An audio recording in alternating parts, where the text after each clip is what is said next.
Hello दोस्तों, welcome back to the channel सिस्टी study point. और करंट अफेयर्स के संबंध में एक सीरीज़ चल रही है, उसकी एक वीडियो ऑलरेडी चैनल पर अपलोडेड है, आप जाके देख सकते हैं। और कौन सी बुक से पढ़ रहे हैं वो आपने थंबनेल में देख ही लिया होगा। जी हाँ, ई दृष्टि की जो बुक है, कौन सी, नवत्र करके, बहुत अच्छी बुक है दोस्तों। क्योंकि इसमें क्या है कि सबसे पहले क्वेश्चन दिया है, क्वेश्चन देने के बाद उसका आंसर दिया है, फिर उसका डिटेलिंग दी है, जैसे कि एग्ज़ाम में क्वेश्चन आता है। तो आज हम जो है क्वेश्चन को एक बार देखेंगे, उसके बाद सीधे आंसर की डिटेलिंग पे जाएंगे, जिससे कि हम जल्दी जल्दी इसको कवर कर सकें। बहुत इंपॉर्टेंट सीरीज़ है ये करंट अफेयर की यूपीपीसीएस के लिए, क्योंकि इसमें बहुत ऐसे क्वेश्चन दिए हैं जो आपको और जो करंट अफेयर्स की बुक हैं उनमें नहीं मिलेंगे। तो चलिए दोस्तों शुरू करते हैं। वीडियो अच्छी लगे तो लाइक कीजिएगा। ये देखिए, माउंटेन रडार के बारे में है। क्या है माउंटेन रडार? यहाँ पे देखिए, ये क्वेश्चन दिया है, पूरा आपको दिख रहा है। अब इसके बारे में ही दिया है। माउंटेन रडार को मंजूरी मिल गई है, किससे मिली है? राष्ट्रीय वन्यजीव बोर्ड से मार्च 2023 में मिली थी। किसके लिए मिली है? भारतीय वायुसेना को मिली है। IAF के पर्वतीय रडार की विशेषता क्या है? ये जो पर्वतीय रडार है वो लद्दाख के चांगथांग वन जीव अभ्यारण्य के निकट स्थापित किया जाएगा। इसको याद रखिएगा, कहाँ पे स्थापित किया जा रहा है? लद्दाख में। कौन सा वन जीव अभ्यारण्य है ये भी याद रखिएगा, चांगथांग वन जीव अभ्यारण्य। 31.6 हेक्टेयर भूमि IAF के पर्वतीय रडार के लिए हस्तांतरित किया जाएगा। इसका जो अभ्यारण्य की जगह है वो। इस अवसर पर ये लिखा है, डोकलाम में महत्वपूर्ण सीमा ट्रांस भारत चीन भूटान के लिए बेहतर रणनीतिक संपर्क सुनिश्चित करने के लिए एक नया परिचालन ट्रैक को भी यहाँ पे मंजूरी दी गई है। ये एक अलग इसका उद्देश्य है, ठीक है, इसके लिए भी मंजूरी दी गई। अब चलते हैं दोस्तों अगले क्वेश्चन पे। अगला क्वेश्चन है, अभ्यास कोबरा वॉरियर, जो अभ्यास करते हैं हमारे सेना के, वायुसेना, जल सेना और थल सेना, उससे संबंधित है। तो ये है क्या? अभ्यास कोबरा वॉरियर। यहाँ पे देखिए पूरा लिखा है। ये अभ्यास कोबरा वॉरियर 2023 6 से 24 मार्च हुआ था। ये बहुपक्षीय अंतर्राष्ट्रीय वायु सैन्य अभ्यारण्य है, ठीक है। कहाँ पे हुआ? ये इंग्लैंड में रॉयल एयर फोर्स के बेडिंगटन एयर फोर्स बेस में, ठीक है। इस अभ्यास में फिनलैंड, स्वीडन, दक्षिण अफ्रीका, अमेरिका, सिंगापुर, भारतीय वायुसेना, रॉयल एयरफोर्स UK भाग उसने लिया, ठीक है। इसके साथ साथ इसका उद्देश्य क्या है? भिन्न भिन्न लड़ाकू विमानों की विविध गतिविधियों में शामिल और अलग अलग वायुसेनाओं की सर्वोत्तम कार्य प्रणाली को सीखना। वो तो ये होता ही है इसमें कि एक देश दूसरे देश से सीखता है। तो यहाँ पे ये सब लिखा है। और इसके बाद आ जाते हैं ऑपरेशन दोस्त। मोस्ट इम्पॉर्टेंट है दोस्तों, ये किसके लिए आपको पता ही होगा। ऑपरेशन दोस्त जो चला था जब तुर्की में क्या आया था, तुर्की और सीरिया में भूकंप आया था, जो वास्तव में दिल दहला देना था वाला था उसके लिए।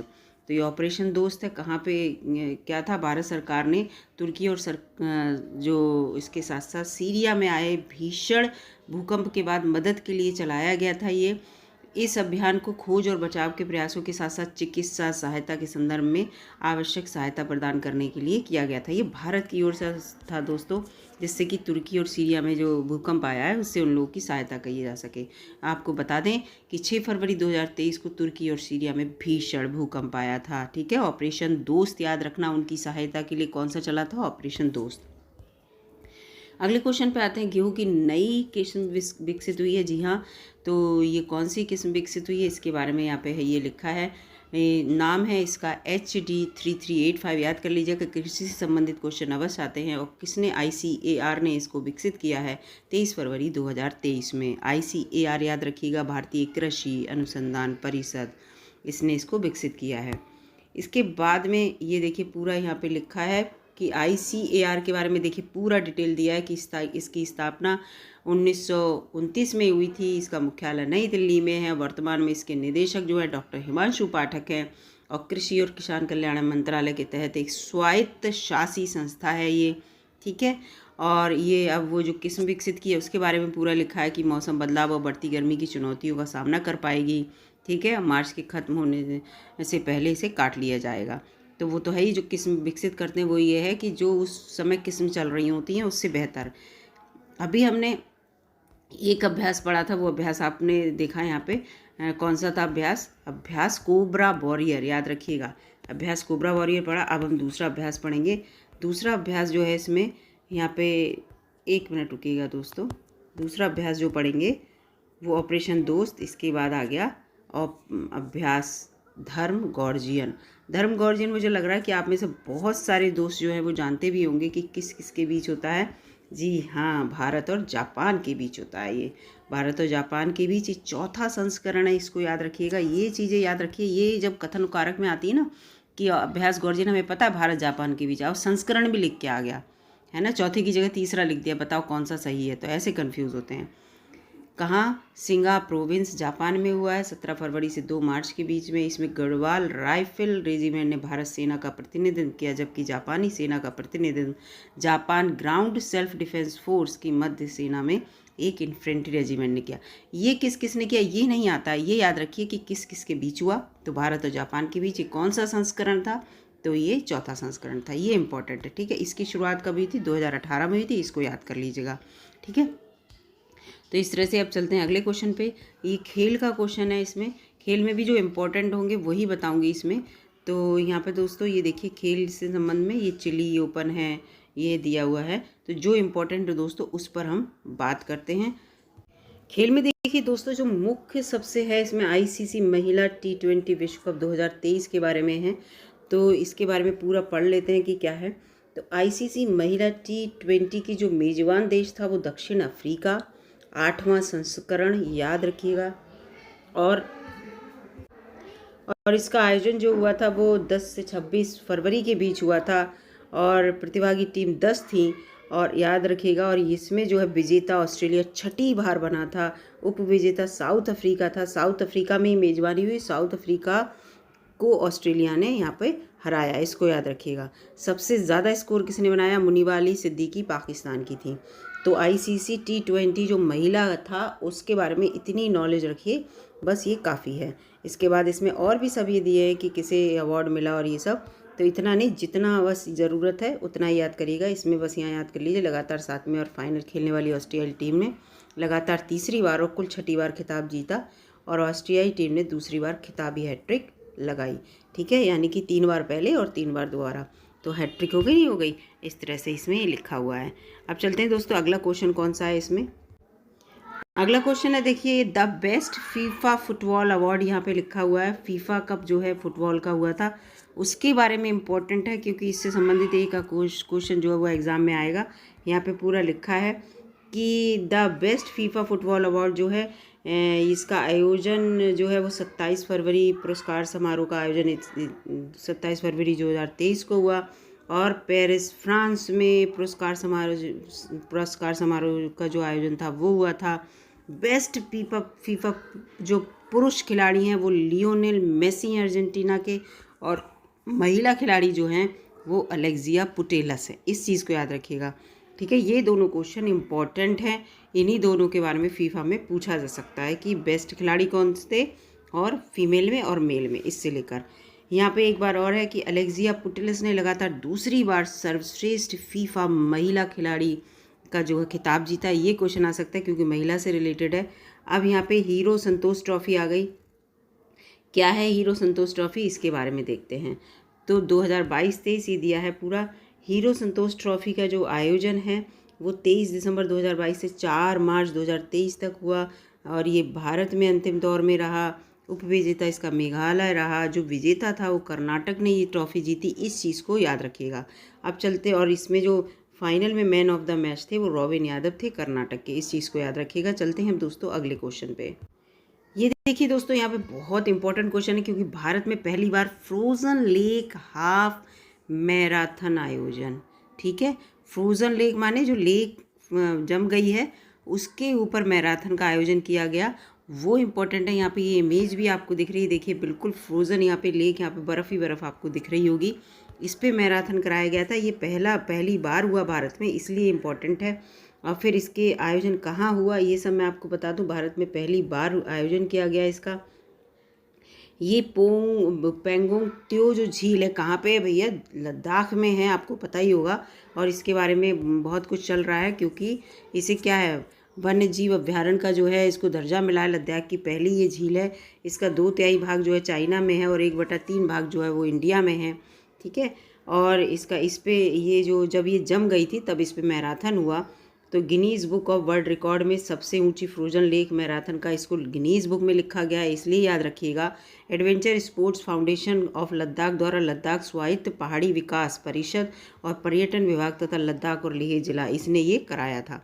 तो इस चीज़ को याद रखिएगा, लद्दाख में हुआ है। कौन सी? पेंगोंग त्सो झील, बहुत इंपॉर्टेंट झील है, इससे संबंधित क्वेश्चन भी है। और दूसरा तो इसके साथ साथ अब चलते हैं दोस्तों, अगला क्वेश्चन क्या कह रहा है।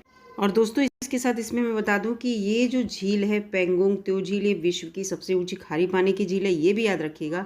और ये सब मैं आपको बता चुकी हूँ कि 1/3 हिस्सा भारत में, 2/3 हिस्सा इसका चाइना में है।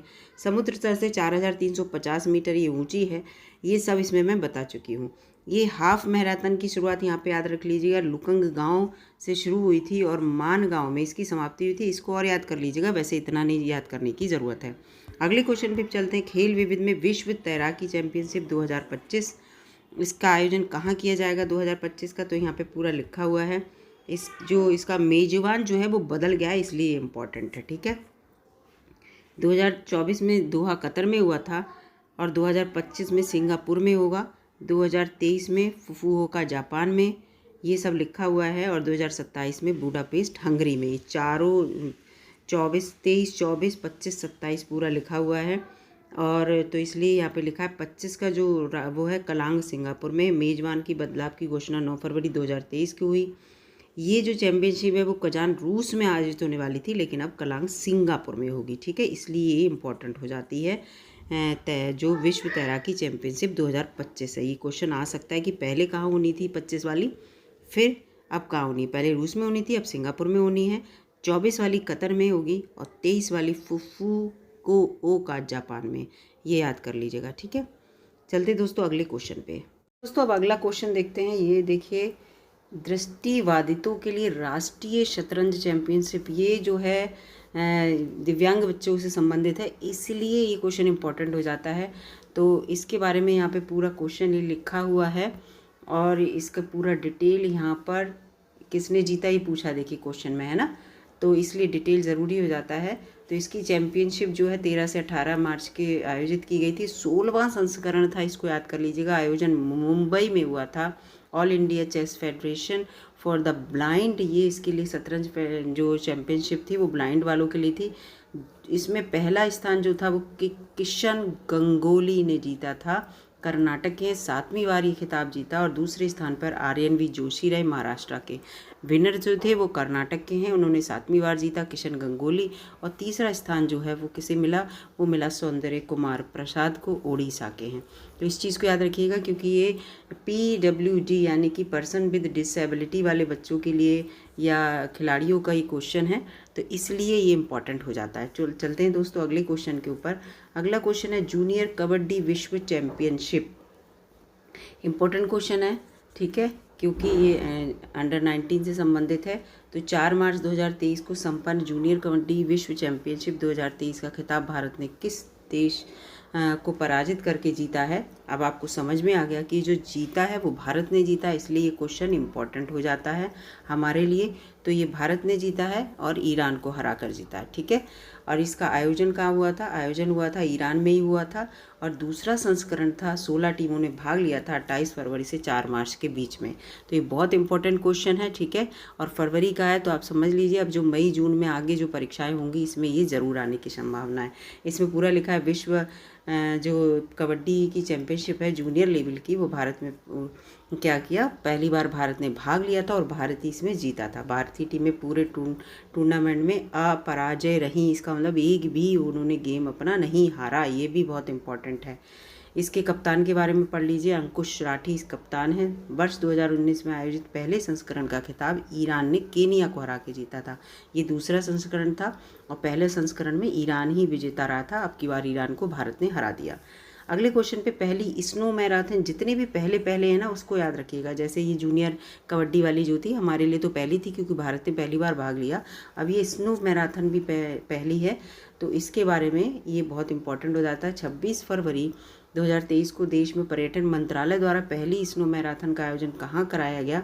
तो इसको पूरा यहाँ पे देख लीजिए। इसका आयोजन जो है वो जम्मू में कराया गया, भद्रवाह में। और 26 फरवरी 2023 को आयोजन हुआ था। 130 से अधिक धावकों ने इसमें भाग लिया था।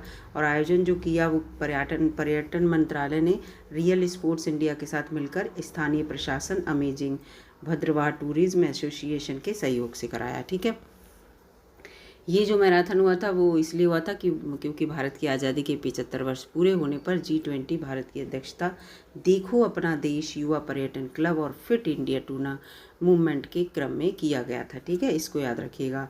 ये क्यों किया गया था? 75 वर्ष पूरे होने पर। ठीक है, इस चीज़ का, और G20 की अध्यक्षता भारत कर रहा है, इसके उपलक्ष्य में कराया गया था। अगला क्वेश्चन है बहुत इंपॉर्टेंट, मोस्ट इम्पोर्टेंट क्वेश्चन दोस्तों, ये आपको हर जगह मिल भी जाएगा, इसलिए बहुत मोस्ट इम्पोर्टेंट क्वेश्चन बन जाता है। अगर हर कोई इस क्वेश्चन को कवर कर रहा है तो इसकी इम्पोर्टेंस देखिए।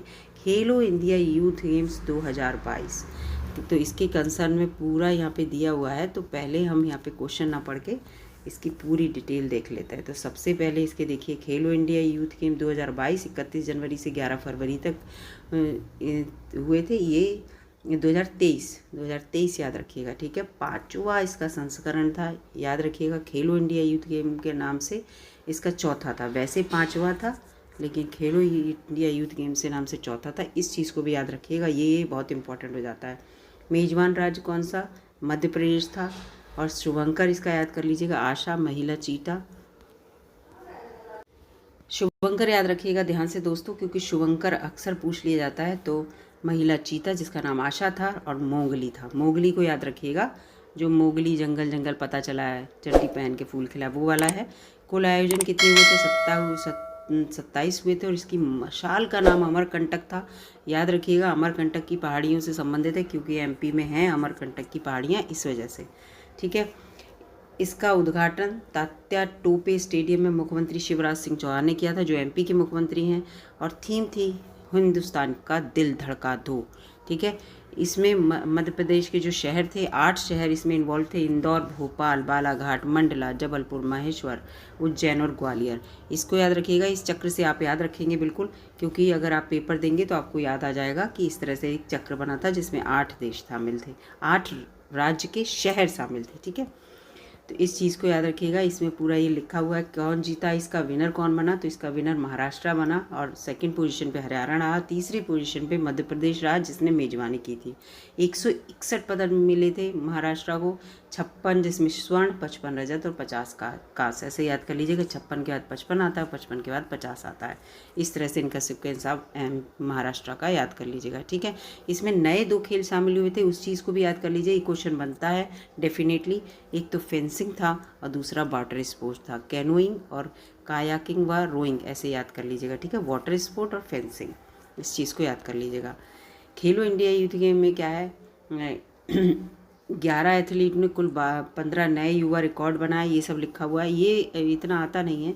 ये खेलो इंडिया यूथ गेम 2022 में राजस्थान ने ट्रैक साइकिलिंग स्पर्धा में सर्वाधिक 4 स्वर्ण पदक जीते, ये याद कर लीजिएगा, राजस्थान से संबंधित है। बॉक्सिंग में सर्वाधिक 15 पदक हरियाणा ने जीते, जबकि मध्य प्रदेश ने 13 पदक जीते।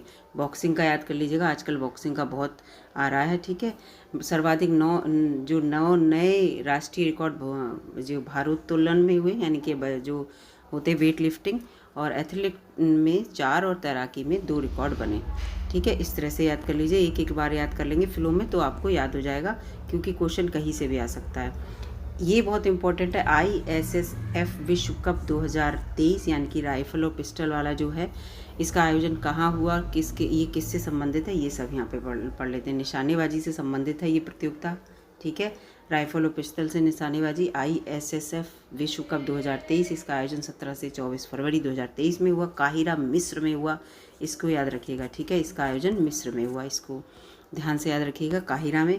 और इसमें देखिए, भारत जो है वो विजेता रहा। इसने क्या करा, 4 स्वर्ण जीते और 3 कांस्य जीत 7 पदक जीते थे, इसलिए ये हमारे लिए इम्पॉर्टेंट हो जाता है। हंगरी ने जो है दूसरे नंबर पे, इसने 2 स्वर्ण जीते कुल और 1 रजत जीता था। इटली तीसरे नंबर पे रहा था, ये आप देख लीजिएगा, ये बहुत इंपॉर्टेंट है। पदक तालिका में 3 शीर्ष देशों में भारत नंबर 1 पे रहा, कुल 7 पदक जीते थे। इसमें देखिए, स्वर्ण पदक जो हमारे 4 लोगों ने जीते थे वो पूरा यहाँ पे लिखा हुआ है।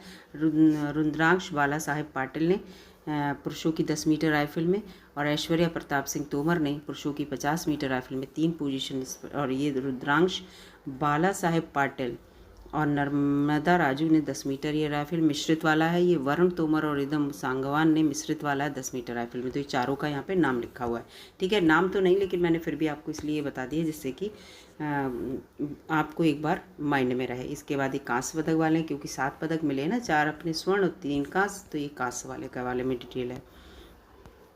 अब आ जाते हैं अगले क्वेश्चन पे। नई दिल्ली मैराथन 2023 का क्वेश्चन है, इंपॉर्टेंट है, ये मैराथन के बारे में है। तो यहाँ पर ये पूरा लिखा हुआ है, पुरुष और महिला मैराथन दोनों के बारे में दिया हुआ है, पुरुष और महिला के बारे में। इसमें पहला स्थान मानसिंह ने जीता है, इसमें विजेता महिला में जो है ज्योति गावटे रही हैं।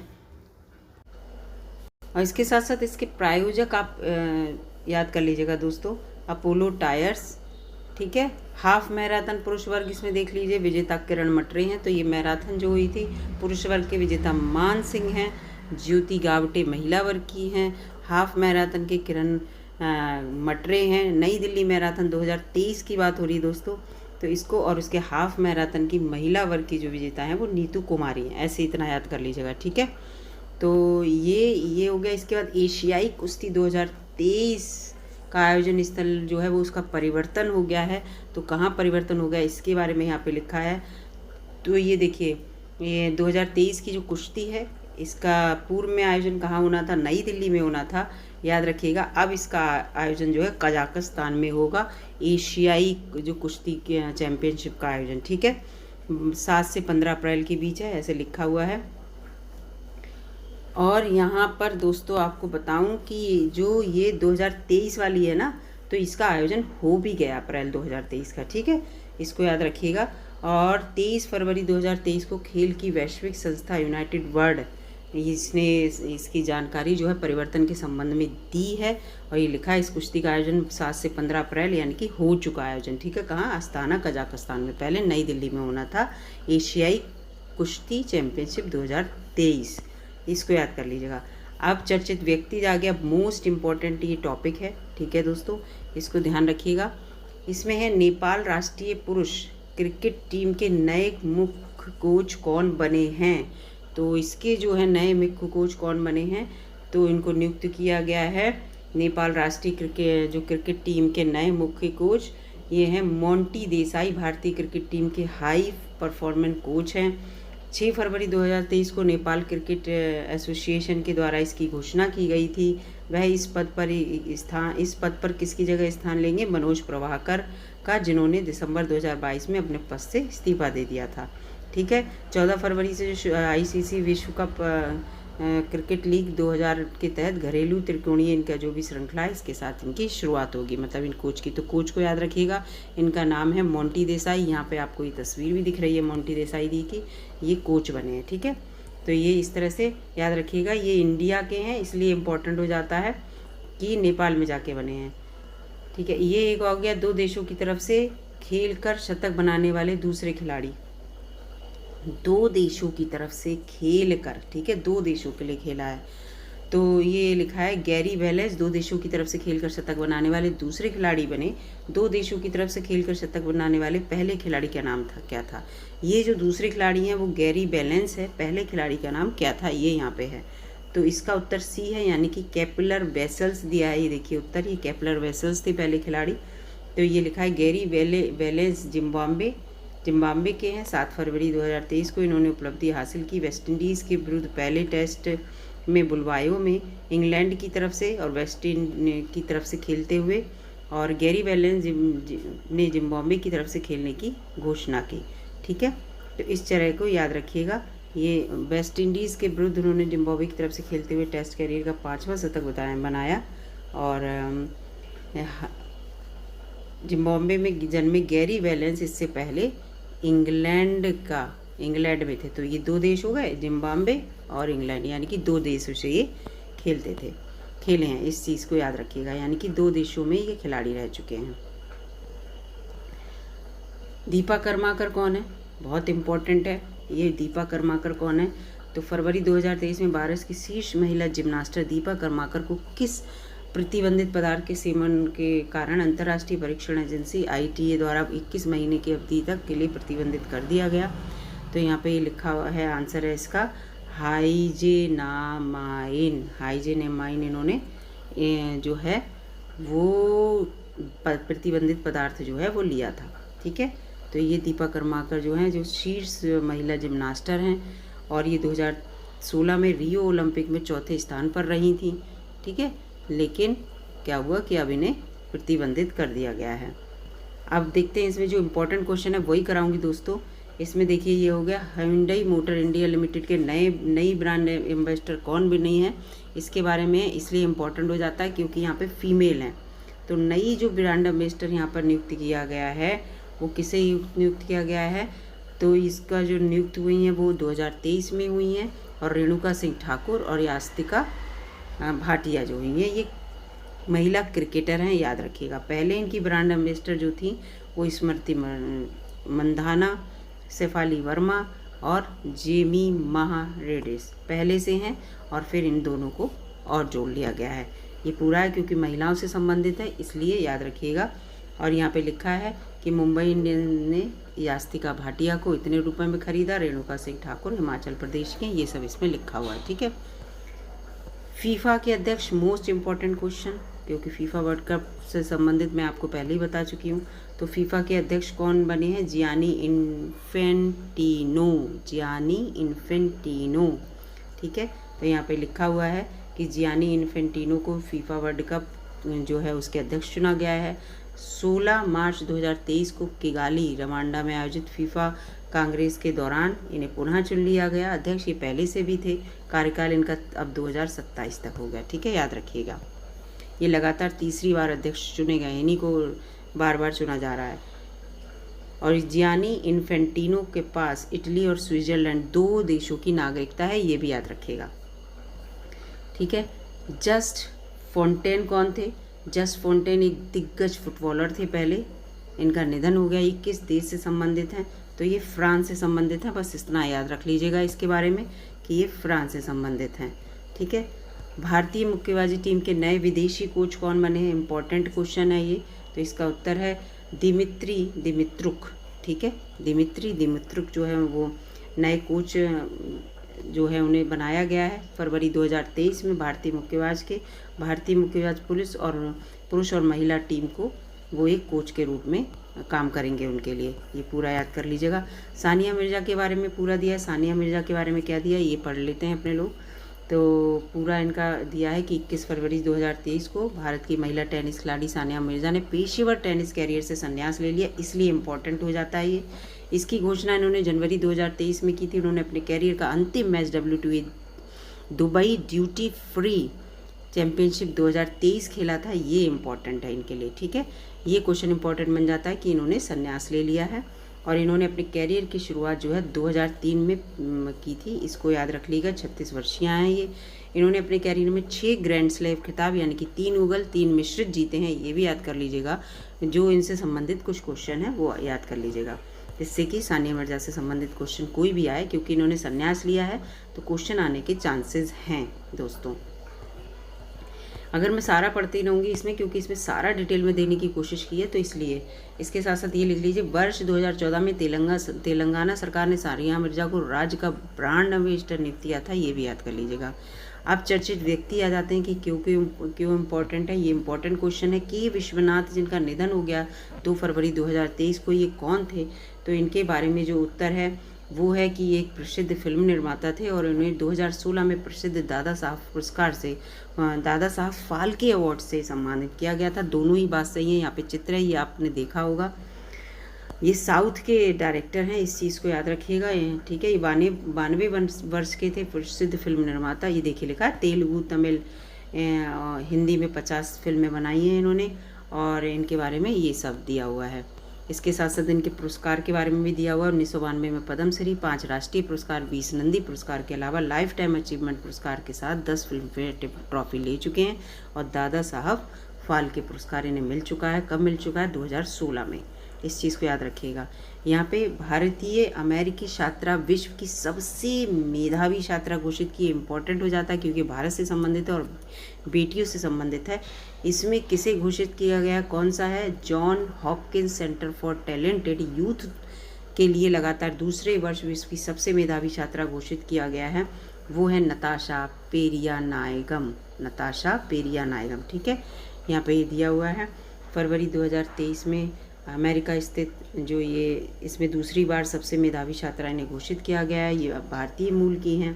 ठीक है, विश्व भर से 76 देशों में 15,000 छात्र छात्राओं की ऊपरी ग्रेड स्तर की परीक्षा के नतीजे पर ये नतीजा आया और इनके माता पिता चेन्नई से हैं। इस चीज़ को याद रखिएगा। ये याद कर लीजिए, मॉर्गन स्टैनली के नए भारत प्रमुख। ठीक है, जनवरी 2023 में कौन अमेरिकी वैश्विक वित्तीय सेवा फर्म मॉर्गन स्टैनली, ठीक है, अमेरिकी वैश्विक वित्तीय सेवा फर्म है ये, के नए भारत प्रमुख नियुक्त किए गए हैं? तो अरुण कोहली इसका उत्तर यहाँ पे दिया हुआ है। और देखिए पूरा इनका डिटेल में दिया हुआ है कि चर्चा में क्यों रहे, क्योंकि जनवरी 2023 में अमेरिकी वैश्विक वित्तीय सेवा फर्म मॉर्गन स्टैनली के नए भारत प्रमुख नियुक्त किए गए। क्यों? वर्तमान में ये EMEA के चीफ ऑपरेटिंग ऑफिसर हैं, स्थान लेंगे संजय शाह का। वह देश में अमेरिकी बैंक के कारोबार का नेतृत्व करेंगे, ये समझ लीजिए। ठीक है, इस कंपनी का मुख्यालय जो है वो न्यूयॉर्क USA में है। ये जो कंपनी है याद रखिएगा। ठीक है, जो कंपनी यहाँ पे बताई जा रही है वित्तीय सेवा फर्म मॉर्गन स्टैनली, और इसके कौन रहेंगे? अरुण कोहली रहेंगे, संजय शाह का स्थान लेंगे। मैनुएला रोका बोटे क्यों इम्पॉर्टेंट हैं, ये आपको याद होना चाहिए। ये पहली महिला प्रधानमंत्री बनी है किस देश की? इक्वाडोर गिनी, वो इक्वेटोरियल गिनी की। ठीक है, इक्वेटोरियल गिनी की जो है ये पहली महिला प्रधानमंत्री हैं, इसीलिए इम्पोर्टेंट हो जाती हैं मैनुएला रोका बोटे। ठीक है, इसमें इतना याद कर लीजिए, इक्वेटोरियल गिनी की हैं ये। ठीक है, पहले ये पूर्व शिक्षा मंत्री थी, याद रखिएगा। और 21 का स्थान ले रही हैं फ्रांसिस्को पास्कुअल ओबामा 80 का। ठीक है, इसको याद कर लीजिएगा। और इक्वेडोरियल गिनी की जो राजधानी है वो मलाबो है, ये भी याद संग में कर लीजिए क्योंकि ये मिलान करने को आ जाता है जो विश्व भूगोल आता है उसमें। तो इक्वेटोरियल गिनी की राजधानी मलाबो है। अगला क्वेश्चन है, भारतीय वायु सेना के नए उप प्रमुख कौन बने हैं? तो उप प्रमुख का जो पदभार है यहाँ पे लिखा हुआ है एयर मार्शल AP सिंह को बनाया गया है। अब एयर मार्शल AP सिंह आपको यहाँ पे इमेज में दिख रहे हैं, देखिए दिख रहे हैं यहाँ पे। तो एयर मार्शल AP सिंह को क्यों बनाया गया है, यहाँ पे लिखा हुआ है कि इन्हें वायुसेना का नया उप प्रमुख बनाया गया है। इन्होंने स्थान लिया है एयर मार्शल संदीप सिंह का। AP सिंह ने संदीप सिंह का लिया, सिंह से याद रखिएगा। सेंट्रल एयर कमांड के पूर्व air officer commanding in chief ये हैं थे अभी इस जगह, अब ये कौन बन जाएंगे? उप प्रमुख बन जाएंगे। ठीक है, अगला क्वेश्चन आ जाता है कि पोंट्रिंग फ्रेंच का निधन हुआ, ये किससे संबंधित हैं? तो ये लेखक और इतिहासकार हैं। ये कहाँ के हैं ये सब आपको मैं बता दूं। लेखक और इतिहासकार हैं, ये 56 वर्ष के थे। और इसके साथ साथ इनकी जो लोकप्रिय किताबें हैं उसमें दोस्तों जो उनकी पुस्तक है the world is white it is. ठीक है, the world is what it is, ये है the world is what it is. USA में national book critics circle award इन्होंने जीता है। इसको याद कर लीजिएगा क्योंकि क्वेश्चन आ सकता है कि पैट्रिक फ्रेंच की बुक है the world is what it is. ठीक है, और ये बुक आ जाएगी और नाम भी पूछ सकते हैं कि किसकी बुक है। तो इस तरह से इसको याद कर लीजिएगा, इसीलिए क्वेश्चन दिए होते हैं। ऑर्डर ऑफ ऑस्ट्रेलिया क्या है? ऑर्डर ऑफ ऑस्ट्रेलिया किसे ऑस्ट्रेलिया भारत संबंधों विशेष रूप से व्यापार, निवेश, परोपकार के लिए विशिष्ट सेवा हेतु ऑर्डर ऑफ ऑस्ट्रेलिया में मानद अधिकारी नियुक्त किया गया है। ठीक है, तो इसका उत्तर है रतन टाटा जी को। मोस्ट इम्पॉर्टेंट क्वेश्चन बन जाता है क्योंकि रतन टाटा जी से संबंधित है। ऑर्डर ऑफ ऑस्ट्रेलिया, ठीक है, भारत और ऑस्ट्रेलिया संबंधों को जो है विशिष्ट सेवा इन्होंने दी है, इसलिए इनको मानद अधिकारी नियुक्त किया गया है। तो इस चीज़ को याद कर लीजिएगा, ये आपको पता ही होगा। जो टाटा सन्स के पूर्व अध्यक्ष और प्रत्यक्ष जो उद्योगपति हैं ये भारत ऑस्ट्रेलिया संबंधों में उनके योगदान देने के लिए उन्हें ये उपलब्धि दी गई है। ऑस्ट्रेलिया के साथ इन्होंने व्यापार के संबंध में अच्छे संबंध बनाए, इसलिए मानद इनको पद दिया गया है। BPCL के नए अध्यक्ष सह प्रबंधन निदेशक, ये लिखा है BPCL क्या है, भारत पेट्रोलियम कॉरपोरेशन लिमिटेड के नए अध्यक्ष और प्रबंध निर्देशक। ठीक है, ये पेट्रोलियम से संबंधित क्वेश्चन है। भारत पेट्रोलियम के किसे बनाया गया है, जी कृष्ण कुमार को याद कर लीजिएगा, जी कृष्ण कुमार को। तो इसमें पूरा इनका बस ये लिखा हुआ है, इन्होंने स्थान किसकी जगह लिया इसको याद कर लीजिएगा, अरुण कुमार सिंह का। जी कृष्ण कुमार ने अरुण कुमार सिंह का स्थान लिया। और BPCL का मुख्यालय जो है वो मुंबई में वो है, और इसकी स्थापना जो है 24 जनवरी 1976 को ये यहाँ पे लिखा हुआ है ये। ठीक है, इस चीज़ को बस इसको याद कर लीजिए। BPCL का मुख्यालय जो मुंबई में है, स्थापना 24 जनवरी 1976 को हुई। अरुण कुमार जी का स्थान लेंगे कृष्ण कुमार जी। SSB के नए महानिदेशक, SSB माने सशस्त्र सीमा बल, बहुत इम्पोर्टेंट हो जाता है क्योंकि ये फीमेल से संबंधित है। इसका उत्तर है रश्मि शुक्ला जी। इम्पोर्टेंट क्वेश्चन है दोस्तों, याद रखिएगा। ये वरिष्ठ IPS अधिकारी हैं ये, और मार्च 2023 में केंद्र सरकार द्वारा इन्हें SSB का जो है महानिदेशक नियुक्त किया गया। इस पद पर पहुंचने वाली ये दूसरी महिला हैं, और 1988 की महाराष्ट्र कैडर की IPS अधिकारी हैं। कार्यकाल 30 जून 2024 तक रहेगा। अर्चना सुंदरम SSB की पहली महिला महानिदेशक थी, इसको याद रखिएगा, ये क्वेश्चन इंपॉर्टेंट बन जाता है। रश्मि शुक्ला दूसरी हैं, तो अर्चना राम सुंदरम याद रखिएगा, उसके बाद रश्मि शुक्ला जी उनकी जगह आई हैं। SSB क्या है, नेपाल और भूटान सीमा की रक्षा करने वाला ये बल है। ठीक है, और इसकी स्थापना 1963 में हुई थी। मुख्यालय नई दिल्ली में है और गृह मंत्रालय से संबंधित है। 1963 में इसकी स्थापना हुई थी। और SSB का मतलब क्या होता है, सशस्त्र सीमा बल। ठीक है, रश्मि शुक्ला जी बनी है पहली, अर्चना राम सुंदरम जी थी। वियतनाम के नए राष्ट्रपति, जो भी नए नए पद ग्रहण किया वो क्वेश्चन बहुत इंपॉर्टेंट हो जाते हैं। तो वियतनाम के नए राष्ट्रपति जो बने हैं वो वैन थुओंग बने। वो वैंग थुओंग वियतनाम के नए राष्ट्रपति बने हैं। ठीक है, इन्होंने गुएन जुआन फुक की जगह स्थान लिया है वो वैन थुओंग ने। इसकी वियतनाम की राजधानी हनोई है। वियतनामी दोंग इसकी मुद्रा है। वर्तमान प्रधानमंत्री फाम मिन चिन हैं। ठीक है, दक्षिण पूर्व एशिया के हिंद चीन प्रायद्वीप के पूर्वी भाग में स्थित एक ये देश है वियतनाम, याद रखिएगा। नए राष्ट्रपति वो वैन थुओंग बने हैं। किसकी जगह ली है, गुएन जुआन फुंग की। इसकी मुद्रा वियतनामी दोंग है और हनोई इसकी राजधानी है। रणवीर सिंह के बारे में क्या है, फरवरी 2023 में बॉलीवुड अभिनेता रणवीर सिंह किस कंपनी के ब्रांड एम्बेसडर बने हैं, जी हाँ पेप्सिको के। ठीक है, पेप्सिको का इन्हें ब्रांड एम्बेसडर बनाया गया है। TCS के नए CEO कौन बने हैं, ये इंपॉर्टेंट हो जाता है। तो इसके के कृतिवासन बने हैं TCS के नए CEO। इनके बारे में पढ़ लेते हैं। तो के कृतिवासन को वर्तमान TCS का जो है CEO बनाया गया मार्च 2023 में। इन्होंने स्थान लिया राजेश गोपीनाथन का। किसका स्थान लिया, राजेश गोपीनाथन का। ठीक है, तो इन्होंने जो है इस्तीफा दे दिया था CEO से, इसलिए राजेश गोपीनाथन का स्थान किसने लिया, के कृतिवासन ने CEO में। वंदे भारत एक्सप्रेस ट्रेन का संचालन करने वाली पहली महिला, इंपॉर्टेंट क्वेश्चन है दोस्तों क्योंकि महिला से संबंधित है। तो इसका उत्तर है सुरेखा यादव। ठीक है, ऐसे याद रखिएगा। जबकि ये पहली एशिया की पहली लोको पायलट थी ये भी याद रखिएगा। लोको पायलट भी ये पहले थी, और वंदे भारत इन्होंने जो एक्सप्रेस ट्रेन है उसका संचालन किया है, याद रखिएगा दोस्तों। और अन्य दूसरी ये भी पहली महिला हैं, इनसे संबंधित यहाँ पे क्वेश्चन ये दिया है, ये आप देख लेते हैं। कैप्टन शालिजा धामी जो है भारतीय वायुसेना की फ्लाइंग यूनिट की पहली महिला फ्लाइट कमांडर बनी है कैप्टन शालिजा धामी। कैप्टन सुरभि जमरबोला सीमा सड़क संगठन में विदेशी असाइनमेंट पर तैनात होने वाली पहली महिला अधिकारी हैं। ठीक है, सीमा सड़क संगठन में। शिवांगी सिंह देश की पहली महिला राफेल लड़ाकू विमान पायलट है, इसको याद कर लीजिएगा। राफेल लड़ाकू विमान pilot Shivangi Singh. Captain Shiva Chauhan Siachen glacier में तैनात होने वाली पहली महिला बनी है, सियाचिन ग्लेशियर में। ठीक है, काफ़ी ऊपर है, इसको यहाँ पे पहली महिला कैप्टन शिवा चौहान को बनाया गया है। तो ये महिलाओं से संबंधित बहुत इम्पोर्टेंट है। और ये वंदे भारत ट्रेन वाला, उसके साथ साथ वायुसेना में जो फ्लाइंग यूनिट की पहली महिला फ्लाइंग कमांडर हैं शाली जधामी, और शिवांगी सिंह राफेल लड़ाकू विमान की पायलट है, ये याद कर लीजिएगा। LIC के अंतरिम अध्यक्ष, LIC के अंतरिम अध्यक्ष जो भारतीय जीवन बीमा निगम है, इसके अंतरिम अध्यक्ष किसे नियुक्त किया गया है? सिद्धार्थ मोहंती को। सिद्धार्थ मोहंती को किसका स्थान लिया इन्होंने?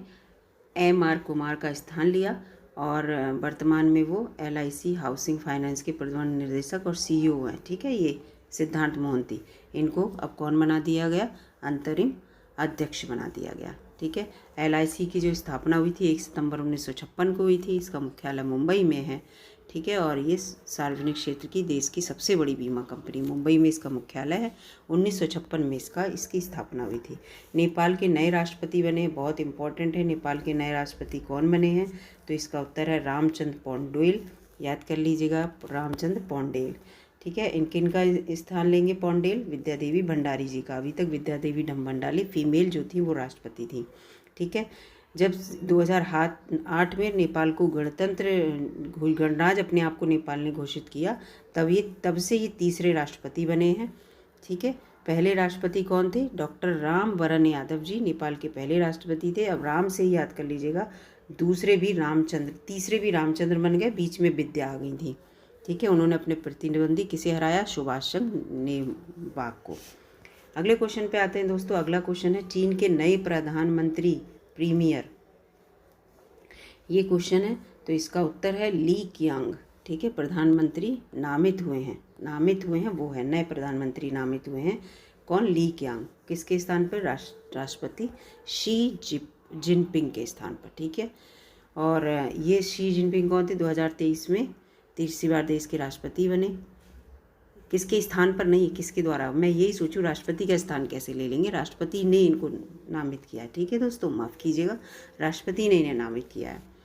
तो ये तीसरी बार बने हैं राष्ट्रपति, और इनका ये पूरा पढ़ लीजिएगा, ली क्यांग प्रधानमंत्री। ठीक है, अरुण सुब्रमण्यम किस लिए इम्पोर्टेंट है? भारतीय मूल के वकील अरुण सुब्रमण्यम किस देश के जिला न्यायाधीश बने हैं?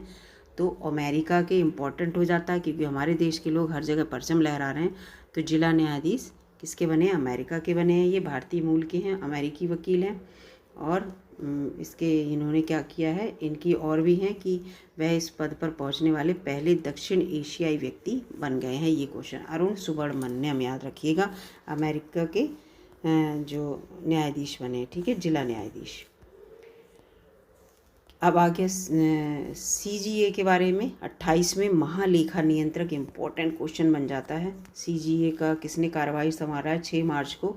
तो उत्तर है SS दुबे जी ने। SS दुबे जी ने 28वें महालेखा नियंत्रक यानी कि CGA, ठीक है, इसका, और इन्होंने ये लिखा है पूरा, भारतीय सिविल लेखा सेवा के वरिष्ठ अधिकारी हैं SS दुबे जी, और इन्होंने 28वें महालेखा नियंत्रक के रूप में कार्यभार संभाला है। ठीक है, और जो CGA होते हैं, इसका क्या काम होता है? ये केंद्र सरकार के लेखा से जुड़े मामलों पर मुख्य सलाहकार रहता है। CGA का ये काम होता है। ठीक है, तो यहाँ पे ये पूरा है। फिर आ गया साहित्य अकादमी, जो पुरस्कार दिए जाते हैं उसके नए अध्यक्ष कौन है? तो इसके नए अध्यक्ष जो है वो है माधव कौशिक। माधव कौशिक नए अध्यक्ष हैं। इनके बारे में थोड़ा देख लेते हैं।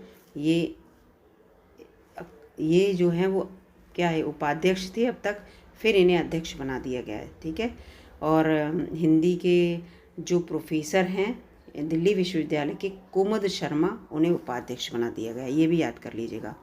ठीक है, और ये महिला उपाध्यक्ष हैं कुमुद शर्मा जी महिला हैं। तो ये पहली बार साहित्य अकादमी में हुआ है इतिहास में कि साहित्य अकादमी की जो उपाध्यक्ष है कोई महिला बनी है उपाध्यक्ष, कुमुद शर्मा जी। इसको याद रखिएगा, क्योंकि भले इनसे संबंधित माधव कौशिक जी से संबंधित क्वेश्चन ना आए, लेकिन कुमुद शर्मा जी से संबंधित अवश्य आ जाएगा। साहित्य अकादमी के बारे में पढ़ लेते हैं। इसकी स्थापना 1954 में हुई थी। ये एक राष्ट्रीय साहित्यिक संस्था है। इसका मुख्यालय नई दिल्ली में है, और इसके प्रथम अध्यक्ष पंडित जवाहरलाल नेहरू थे। 1954 में इसकी स्थापना हुई थी। सतीश कौशिक जी के बारे में पढ़ते हैं, सबको पता होगा। कैलेंडर जो उसमें था, मिस्टर इंडिया मूवी में चरित्र इन्होंने निभाया था, वो कभी कोई नहीं भूल सकता। इनका निधन हो गया 9 मार्च 2023 को। वो कौन थे? तो वो अभिनेता और निर्माता थे, फिल्म बनाते थे और अभिनेता भी थे। कैलेंडर का रोल सबको याद होगा, मिस्टर इंडिया को, और राम नखर और साजन चले ससुराल, इन लोगों में इसमें। और निर्देशन किया था रूप की रानी, चोरों का राजा, प्रेम तथा हम, ये मूवी जो थी इनका निर्देशन किया था। ठीक है, और इन्होंने फिल्म फेयर बेस्ट कॉमेडियन का 2 बार अवार्ड जीता है, तो ये याद कर लीजिएगा। इनका जो निधन हुआ वो 9 मार्च 2023 को हुआ। ठीक है, मार्च की शुरुआत में। अगला क्वेश्चन है सत्यव्रत मुखर्जी। सत्यव्रत मुखर्जी का निधन हो गया, ये कौन थे? तो ये राजनेता थे सत्यव्रत मुखर्जी, इनके बारे में पढ़ लेते हैं। तो ये पूर्व केंद्रीय मंत्री थे, इनका 3 मार्च को निधन हुआ और उनका 9 मार्च को हुआ, किसका? सतीश कौशिक जी को। ठीक है, 2000 से 2004 तक ये केंद्रीय वाणिज्य और उद्योग तथा रासायनिक व उर्वरक राज्य मंत्री रहे थे सत्यव्रत मुखर्जी। न्यायमूर्ति एम अहमदी का निधन हो गया, तो ये किससे संबंधित थे? तो ये पूर्व CJI थे। पूर्व CJI के बारे में अभी हमने पढ़ा था, जो क्या है, चीफ जस्टिस ऑफ इंडिया कौन होते हैं? सुप्रीम कोर्ट के होते हैं। ठीक है, इनके बारे में अभी हमने पढ़ा था कि जो उनकी नियुक्ति होगी न्यायाधीशों की को सुप्रीम कोर्ट में, वो कैसे होगी? तो CJI का रोल रहेगा, उससे याद कर लीजिएगा कि न्यायमूर्ति एम अहमदी जो है, इनका निधन हो गया। ये पूर्व CJI थे और ये 26 में थे, याद रख लीजिएगा। ये इंपॉर्टेंट है क्योंकि कथन कारक में ये बहुत आ जाता है कि कौन से नंबर के थे, तो 26 में थे। ठीक है, और 2 मार्च को इनका निधन हो गया। 94 से 97 तक ये मुख्य न्यायाधीश रहे थे। ठीक है, तो इस चीज़ से याद कर लीजिएगा। और ये अलीगढ़ मुस्लिम यूनिवर्सिटी के चांसलर भी रहे थे, ऐसे याद कर लीजिएगा। अगला है केंद्रीय विद्युत विनियामक आयोग के नए अध्यक्ष, यानी कि CERC, केंद्रीय विद्युत विनियामक आयोग के नए अध्यक्ष के रूप में किसने पदभार ग्रहण किया? तो जिष्णु बरुआ। थोड़ा अजीब सा नाम है जिष्णु बरुआ, इससे आपको याद कर लेंगे आप। केंद्रीय विद्युत विनियामक आयोग के नए अध्यक्ष चुने गए हैं जिष्णु बरुआ को। ठीक है, इसमें लिखा है आयोग, इसमें क्या है, इसके बारे में ये लिखा है कि एक अध्यक्ष होते हैं और 4 अन्य सदस्य भी होते हैं, इसको याद कर लीजिएगा। ठीक है, और ये सब इसमें दिया है कि ये असम सरकार के प्रमुख सचिव थे जिष्णु बरुआ, फिर इन्हें ये स्थान दे दिया गया, अध्यक्ष बना दिए गए केंद्रीय विद्युत विनियामक आयोग के। और ये पी के पुजारी और विष्णु और जिष्णु, ऐसे याद कर लीजिएगा, थोड़ा लिंक अप करके, तो आपको याद हो जाएगा। ठीक है, ये नए अध्यक्ष बने हैं। डॉक्टर सोनिया क्रिश्चियन कौन है? डॉक्टर सोनिया क्रिश्चियन भारतीय मूल की डॉक्टर सोनिया क्रिश्चियन किस विदेशी कॉलेज की स्थायी चांसलर के रूप में दक्षिण एशियाई महिला, पहली दक्षिण एशियाई महिला बनी है? ये इंपॉर्टेंट है।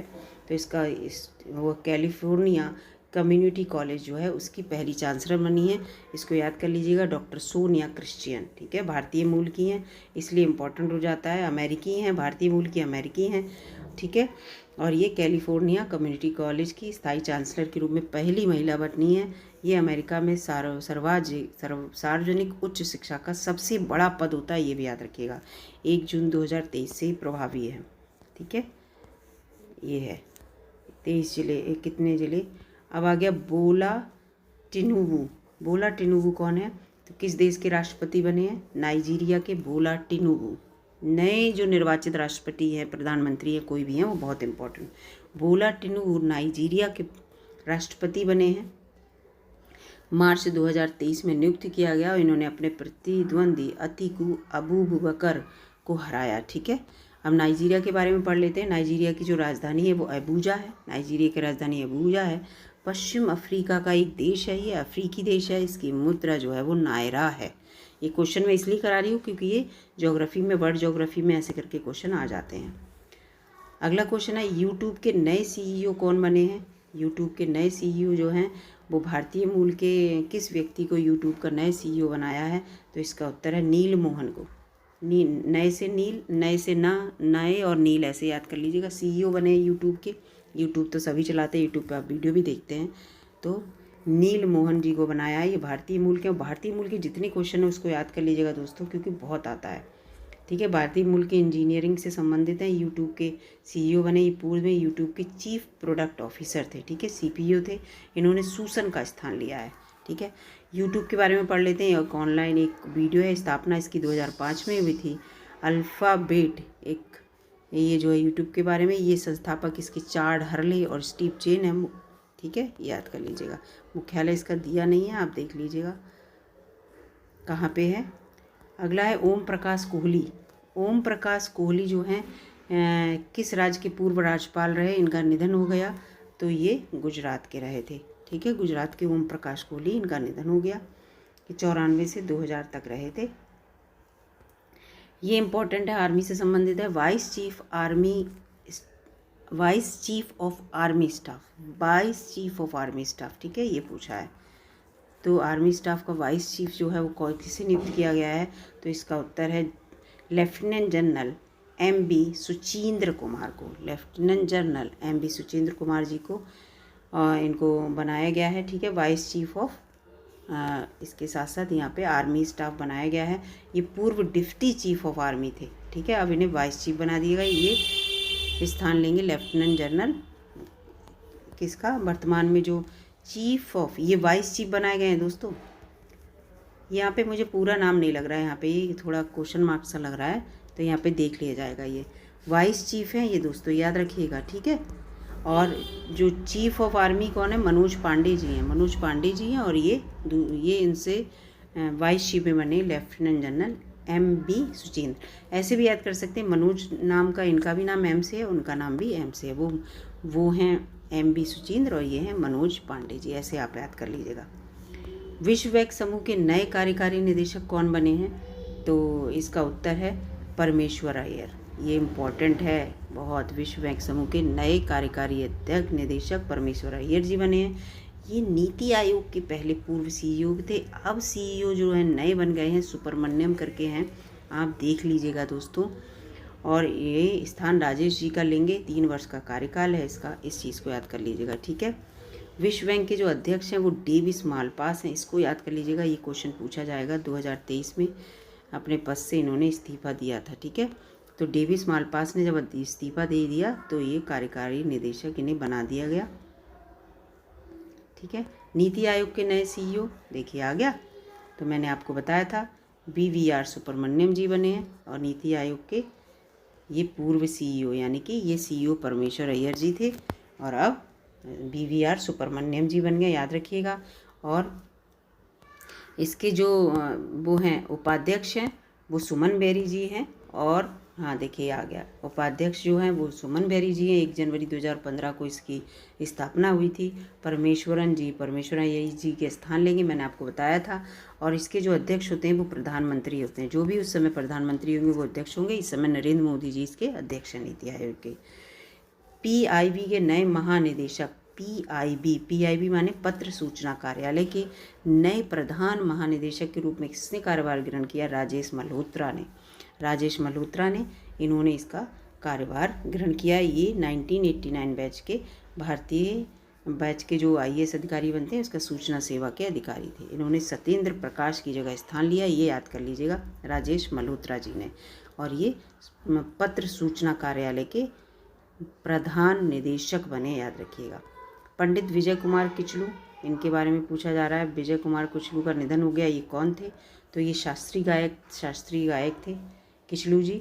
ठीक है, इनके बारे में प्रसिद्ध गायक थे, और इनका निधन 17 फरवरी को हो गया। इन्हें पद्मश्री और संगीत से संबंधित पुरस्कार मिले थे। और ठीक है, ये सब इतना ही बस इनके बारे में याद रखिएगा। एक इम्पॉर्टेंट हो जाता है ये क्वेश्चन, गुजरात उच्च न्यायालय की पहली महिला मुख्य न्यायाधीश है, इसलिए इम्पॉर्टेंट है। ये कौन बनी है, तो सोनिया गोकानी जी। गुजरात से संबंधित क्वेश्चन है इसलिए इम्पॉर्टेंट है। उच्च न्यायालय की पहली मुख्य न्यायाधीश बनी है सोनिया गोकानी जी।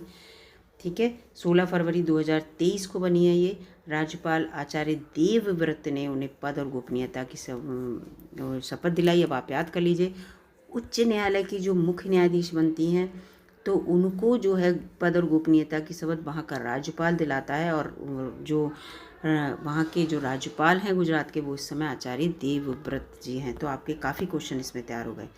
ठीक है, और ये लेकिन कितने टाइम के लिए बनी थी, थोड़ी सी टाइम के लिए बनी थी। ठीक है, ये भी याद रखिएगा। ये रिटायर भी हो गई हूँ 25 फरवरी को, ये रिटायर भी हो गई, ये भी है। ठीक है, ये 16 फरवरी को बनी थी और 25 फरवरी को रिटायर भी, 1 हफ्ते के लिए बनी थी। इसको भी याद रखिएगा, ये भी बहुत इंपॉर्टेंट बन जाता है ये क्वेश्चन कि 1 हफ्ते के लिए, या 1 हफ्ते से ज़्यादा समझ लीजिए, 9 या 16 और 25 में, यानी कि 9 दिन के लिए कौन बना था, 10 दिन के लिए, तो ये इंपॉर्टेंट हो जाता है क्वेश्चन। ठीक है, सोनिया जी बनी है यहाँ पे, फिर से देख लेते हैं। सोनिया गोकानी जी जो अब रिटायर भी हो गई होंगी।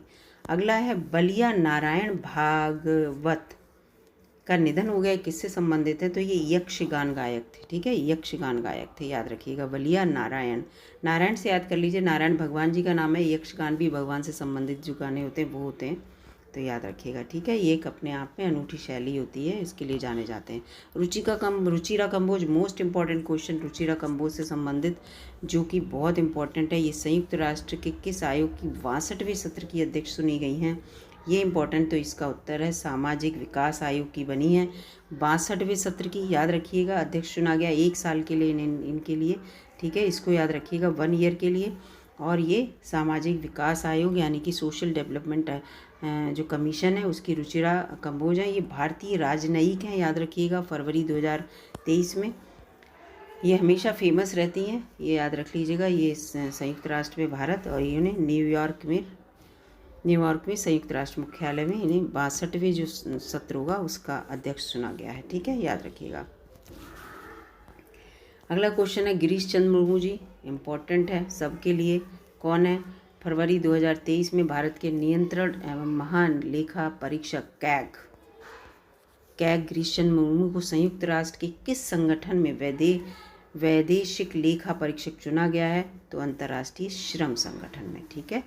ये हमारे कैग हैं, इन्हें अंतर्राष्ट्रीय श्रम संगठन में जो है चुने गए हैं ये वैदेशिक लेखा परीक्षक, ठीक है। वैदेशिक लेखा परीक्षक मतलब विदेशी जो लेखा परीक्षक है वो 2024 से 2027 तक इनका कार्यकाल रहेगा, इसको याद रखिएगा, 3 साल तक। और ये भारत के कैग हैं, ठीक है। और इनका क्या नाम है? नाम इनका गिरीश चंद्र मुर्मू जी है। राष्ट्रपति जी से याद कर रखिएगा, राष्ट्रपति जी का नाम द्रौपदी मुर्मू जी है और ये कैग का नाम गिरीश चंद्र मुर्मू जी है। अब आ गया ये यहाँ पे पूरा ये दिया हुआ है अंतर्राष्ट्रीय श्रम संगठन के बारे में, इसके बारे में पूरा दिया है कि इसका मुख्यालय कहाँ पे है? जेनेवा स्विट्ज़रलैंड में। स्थापना 1919 में वर्साई की संधि के हिस्से के रूप में हुई थी। वर्ष 1969 में नोबेल शांति पुरस्कार से इसे सम्मानित किया गया था। तो इसका मुख्यालय याद कर लीजिएगा, अंतर्राष्ट्रीय श्रम संगठन जो लिखा है उसका मुख्यालय जो है इसका जिनेवा स्विट्ज़रलैंड में है। डॉक्टर भारत जगदेव भारत की आधिकारिक यात्रा पर रहे। किस देश के उपराष्ट्रपति हैं? तो ये गुआना के राष्ट्रपति हैं डॉक्टर भारत जगदेव, भारत के नाम से हैं गुआना के। और भारत का ये क्या करने आए थे? दौरा करने आए थे। ये गुआना के उपराष्ट्रपति हैं। इस दौरान इन्होंने हमारी राष्ट्रपति जी और उपराष्ट्रपति जी जो हैं जगदीप धनखड़ जी, उनसे मुलाकात की थी, ठीक है। और यहाँ पे ये पूरा गुआना के जो राष्ट्रपति ये उपराष्ट्रपति हैं डॉक्टर भारत जगदेव, और जो गुआना के राष्ट्रपति हैं वो डॉक्टर इरफान अली। जनवरी 2023 में इंदौर में आयोजित 17वें प्रवासी भारतीय दिवस पे हमारे मुख्य अतिथि थे, याद रखिएगा। ये उपराष्ट्रपति के बारे में, ये फरवरी में आए और ये जनवरी में आए थे राष्ट्रपति गुआना वाले, ठीक है। उनका इरफान अली नाम है और उनका क्या नाम है? भारत जगदेव, ठीक है। अब आ गया नए drug controller general of India, बहुत इंपॉर्टेंट, क्योंकि ड्रग से संबंधित हमेशा कुछ ना कुछ सुर्खियाँ रहती हैं।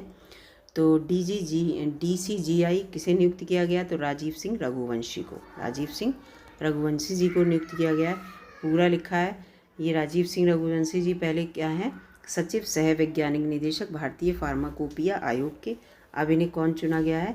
अब इन्हें चुना गया है नए drug controller general of India, ठीक है, याद रखिएगा। बांग्लादेश के नए राष्ट्रपति बहुत इम्पोर्टेंट क्योंकि हमारे पड़ोसी देश है ये, तो इसका बहुत आसान सा उत्तर है चप्पू जी बने, मोहम्मद शहाबुद्दीन चप्पू जी। और इन्होंने 23 अप्रैल 2023 को पदभार ग्रहण किया, बांग्लादेश के नए राष्ट्रपति बने हैं। और इन्होंने किसकी जगह स्थान लिया है? अब्दुल हमीद की जगह चप्पू जी ने स्थान लिया है। और लगातार जिन्होंने 2 बार इन्होंने अब्दुल हमीद जी ने लगातार 2 बार यानी कि 10 वर्ष, 5 साल 10 वर्ष तक ये राष्ट्रपति रहे, ठीक है। किसी भी व्यक्ति का 2 वर्ष तक 2 कार्यकाल से सबसे अधिक राष्ट्रपति पर रहने वाली बांग्लादेश का संविधान किसी भी व्यक्ति को 2 कार्यकाल से अधिक राष्ट्रपति नहीं बना सकता, इसलिए इन्हें अब्दुल हमीद की जगह मोहम्मद शहाबुद्दीन चप्पू जी को बनाया गया, ठीक है। ये है ललिता लाजमी जी। कौन है ललिता लाजमी? फरवरी 2023 में ललिता लाजमी का निधन हो गया। ये कौन थी? तो ये चित्रकार थी, याद रखिएगा, ललिता जी, ठीक है। ये चित्रकार थी। ये वह प्रसिद्ध अभिनेता और फिल्म निर्माता गुरुदत्त की बहन थी, याद कर लीजिएगा, ललिता लाजमी थी, गुरुदत्त की बहन थी। ये क्वेश्चन इंपॉर्टेंट बन जाता है, ठीक है, इस चीज़ को याद कर लीजिएगा। तो इसके साथ साथ अब अगले चलते हैं ये चर्चित स्थल पे दोस्तों। तो चर्चित स्थल विश्व का सबसे लंबा रेलवे प्लेटफॉर्म, बहुत इंपॉर्टेंट क्वेश्चन है। सिद्धारूढ़ स्वामी जी हुबली रेलवे स्टेशन कहाँ पे है? ये कर्नाटका में है, आपको बता दूं मैं। तो ये देखिए हुबली रेलवे स्टेशन है, ये कर्नाटका में। देखिए हुबली धारवाड़ ये लिखा हुआ है और इसकी लंबाई 1507 मीटर है। गिनीज बुक में नाम है क्योंकि ये विश्व का सबसे लंबा है। 12 मार्च 2023 को नरेंद्र मोदी जी ने इसकी जो है राष्ट्र को समर्पित किया इसको। तो ये सब इसको इम्पोर्टेंट है, ये बहुत इम्पोर्टेंट है दोस्तों। इसका नाम याद कर लीजिएगा। कौन सा राज्य? कर्नाटक है। हुबली, हुगली मत समझ लीजिएगा दोस्तों, पश्चिमी बंगाल वाली ये नहीं है, हुबली है, ठीक है। इससे अब उससे पहले सबसे बड़ा कौन सा था? उससे पहले बताइए सबसे बड़ा कौन सा था? उससे पहले गोरखपुर का था, ठीक है, याद रखिएगा। इससे पहले सबसे बड़ा अब कर्नाटक का हो गया। माउंट मोरापी ज्वालामुखी, माउंट मोरापी ज्वालामुखी जो है उसमें उद्गार हुआ, वो कहाँ का है? तो ये इंडोनेशिया का है दोस्तों, इंडोनेशिया का माउंट मोरापी। ये सक्रिय ज्वालामुखी से एक है। इसमें मार्च 2023 में उद्गार हुआ और सब उससे पहले 2010 में इसमें उद्गार हुआ था। माउंट मोरापी, इंडोनेशिया, ठीक है। पैसिफिक रिंग ऑफ फायर सुना होगा आपने। पैसिफिक रिंग ऑफ फायर में स्थित इंडोनेशिया में किसी भी अन्य देश की तुलना में अधिक ज्वालामुखी हैं। ये जो लाइन है ये जियोग्राफी से संबंधित है, इसको पढ़ लीजिएगा, बहुत इंपॉर्टेंट है। बहुत सारे इसमें पूरे ज्वालामुखी रिंग के रूप में, इसलिए इसको पैसिफिक रिंग ऑफ फायर कहते हैं और ये प्रशांत महासागर में है, याद रखिएगा। विश्व का पहला 200 मीटर लंबा बैम्बू क्रैश बैरियर, बैम्बू यानी कि बम्बू से बना हुआ, बांस से बना हुआ क्रैश बैरियर कहाँ बना है विश्व का सबसे बड़ा लंबा? तो इसका उत्तर जो है वो सी है। सी में क्या लिखा है? 1 और 2 दोनों। ये महाराष्ट्र में बना है, विदर्भ के बाड़ी बरोड़ा राजमार्ग पर लगाया गया है। ये बैरियर बाहुबली नाम से प्रसिद्ध है। बाहुबली, बल्ली है ना, बल्ली से बना इसलिए बाहुबली नाम रखा है इसका, ठीक है, महाराष्ट्र में, विदर्भ में। तो ये पूरा लिखा हुआ है, 200 मीटर लंबा है महाराष्ट्र के, ये बता ही दिया मैंने आपको मार्च 2023 में, ठीक है। और पूरा यहाँ पे लिखा हुआ है इंडियन रोड कांग्रेस द्वारा मान्यता दी गई, ये सब यहाँ पे लिखा हुआ है। बस याद रखिए महाराष्ट्र में है और कौन से मार्ग पर है और क्या इसका नाम है, बाहुबली नाम है, ठीक है। तो ये यहाँ पे ये पूरा लिखा हुआ है। इसके बाद जातिगत भेदभाव को प्रतिबंधित कर दिया है अमेरिकी शहर ने, क्योंकि विदेशों में जातिगत भेदभाव बहुत होता है। तो कौन से अमेरिकी शहर ने किया है भेदभाव को बंद? पहला शहर बन गया वो है सिएटल। कौन सा अमेरिकी शहर? सिएटल, सिएटल बन गया है। इसने भेदभाव को बंद कर दिया गया है क्योंकि इसमें वो हुए थे पूरा इलेक्शन, ये लिखा नहीं, अध्यादेश पारित हुआ, मत दिए गए, ये सब। अगला है पंजाब में खेल विश्वविद्यालय बन रहा है। इंपॉर्टेंट क्वेश्चन है खेल विश्वविद्यालय से संबंधित। तो पंजाब के मुख्यमंत्री भगवंत मान ने राज्य में कौन सा कहाँ पे खेल विश्वविद्यालय बनाने की घोषणा की है? तो उत्तर है जालंधर में, पंजाब में, ठीक है, खेल विश्वविद्यालय बनेगा। पूरा लिखा हुआ है इसके बारे में, खेल विश्वविद्यालय। मुख्यमंत्री हैं भगवंत, याद रखिएगा, ठीक है। और इसकी घोषणा की गई है और खेल विश्वविद्यालय बनाने की। भारत में पहला सेमीकंडक्टर संयंत्र, इम्पॉर्टेंट है, सेमीकंडक्टर संयंत्र कहाँ पे बना है? धोलेरा में बना है, गुजरात में। धोलेरा गुजरात में, याद रखिएगा, पहला सेमीकंडक्टर संयंत्र, ठीक है। और ये गुजरात में बना है, इसकी लिखा हुआ है पूरा, ये पूरा यहाँ पे दिखा है। इस संयंत्र की स्थापना हेतु दोनों कंपनियों के संयुक्त उद्यम गुजरात सरकार के बीच निवेश हुआ है। कौन कौन सी कंपनियां हैं इससे मिलकर सेमीकंडक्टर डिस्प्ले और मैन्युफैक्चर प्लांट की स्थापना करेंगी? तो यहाँ पे ये लिखा है, देखिए, वेदांता समूह और ताइवानी कंपनी। ताइवान के संबंध में हुआ ताइवान इसमें जुड़ा हुआ, इसको याद रखिएगा, ये इम्पॉर्टेंट है। मतलब सेमीकंडक्टर कंपनी, ये पूछ लिया जाएगा गुजरात के साथ कौन जुड़ा है? तो ताइवान जुड़ा हुआ है, ठीक है, इसको याद रखिएगा दोस्तों। क्योंकि जब विदेश के साथ हम लोग कुछ वो करते हैं संबंध अपना किसी बिजनेस से रिलेटेड, तो इम्पोर्टेंट हो जाता है। विश्व का सबसे ऊंचा मौसम स्टेशन कौन सा बना है? मोस्ट इम्पॉर्टेंट क्वेश्चन है दोस्तों। ये माउंट एवरेस्ट पे बना है। माउंट एवरेस्ट की ऊंचाई आपको पता होगी 8848 थी, अब बढ़ गई है 8849 हो गई है दोस्तों, इसको याद कर लीजिएगा। और माउंट एवरेस्ट पे बना है फरवरी 2023 में 88,110 यानी कि 8,810 मीटर की ऊंचाई पे स्थापित किया गया है इसको। और इसको Nation Geographic and Rolex return to Everest अभियान के हिस्से के रूप में स्थापित किया गया है। याद रखिएगा दोस्तों, इसको विश्व का सबसे ऊंचा मौसम स्टेशन। भारत का पहला उत्तर भारत का यूपी से संबंधित इम्पोर्टेंट क्वेश्चन हो जाता है। पहला परमाणु संयंत्र कहाँ पे बना है? गोरखपुर, हरियाणा। गोरखपुर का शहर है हरियाणा, याद रखिएगा, गोरखपुर हरियाणा में। हमारे मुख्यमंत्री जी गोरखपुर से बहुत अच्छे से संबंध रखते हैं, इसलिए इम्पोर्टेंट हो जाता है। ये स्थापित किया जाएगा गोरखपुर हरियाणा में। गोरखपुर का शहर है हरियाणा नाम का, ठीक है। परियोजना का नाम है गोरखपुर हरियाणा अणु विद्युत, ठीक है, इसको याद कर लीजिएगा, ठीक है। इसके बाद शिव सृष्टि क्या है? शिव सृष्टि तो केंद्रीय गृह एवं सहकारिता मंत्री अमित शाह ने कहा शिवाजी महाराज के जीवन पर आधारित थीम पार्क बनेगा शिव सृष्टि। प्रथम चरण का इसका लोकार्पण किया। शिव सृष्टि का मतलब शिवाजी महाराज। कहाँ किया? पुणे में किया, ठीक है, पुणे महाराष्ट्र में, याद रखिएगा। ये हमारे गृह मंत्री जी ने, अमित शाह जी ने किया। शिवाजी महाराज के जीवन पर आधारित है। मोस्ट इम्पॉर्टेंट क्वेश्चन बन जाता है दोस्तों, इसको याद रखिएगा ये, ठीक है। शिवाजी महाराज से संबंधित है, इस वजह से